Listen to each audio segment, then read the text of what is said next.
আসসালামু আলাইকুম। সবাই কেমন আছেন? আশা করি সবাই ভালো আছেন। আজকে আমি গিয়েছিলাম তরমুজের আড়তে, যেখানে একসাথে হাজার হাজার তরমুজ দেখা যায়। দূর থেকেই লাল সবুজ তরমুজের স্তূপ দেখে মনটা ভরে যায়। মনে হচ্ছিল পুরো জায়গাটা যেন ফলের এক সমুদ্র। আড়তে ঢুকতেই দেখতে পেলাম বড় বড় ট্রলার থেকে তরমুজ নামানো হচ্ছে।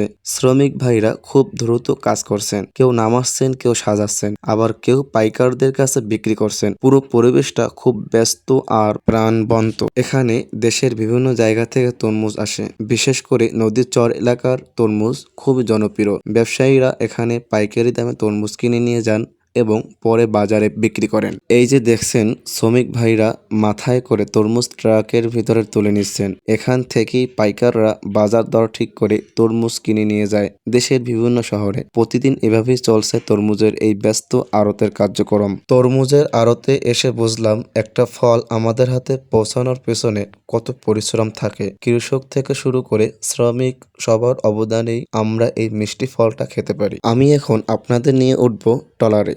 দেখাবো তরমুজের আসল ভান্ডার, আর ওখানে কত বড় বড় তরমুজ আছে দেখলে সত্যি অবাক হয়ে যাবেন।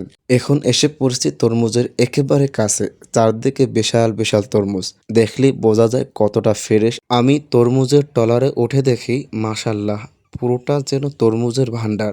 চারদিকে শুধু বড় বড় তরমুজ আর তরমুজ। এমন অবস্থা দেখে মনে হচ্ছিল সবগুলোই নিয়ে যাই। সত্যি চোখ জুড়িয়ে যাওয়ার মতো একটা দৃশ্য। আমি তরমুজ দেখে আর লোভ সামলাতে পারলাম না। অতঃপর আমি একটা তরমুজ হাতে উঠালাম। উঠানোর পর দেখি কি 10 থেকে 15 কেজির মতো এই তরমুজের ওজন। আরো বেশি বেশি ওজন আছে, কিন্তু পরে আমি জিজ্ঞাসা করলাম এই তরমুজ আসে কোথা থেকে। সে বলছে বরগুনা থেকে, আরো গ্রাম অঞ্চল থেকে আসে, চর থেকে। আজকে আমি এখান থেকে বিদায় নিচ্ছি। সবাই ভালো থাকবেন। আসসালামু আলাইকুম। আর আমার পেজটা ফলো করে আসবেন।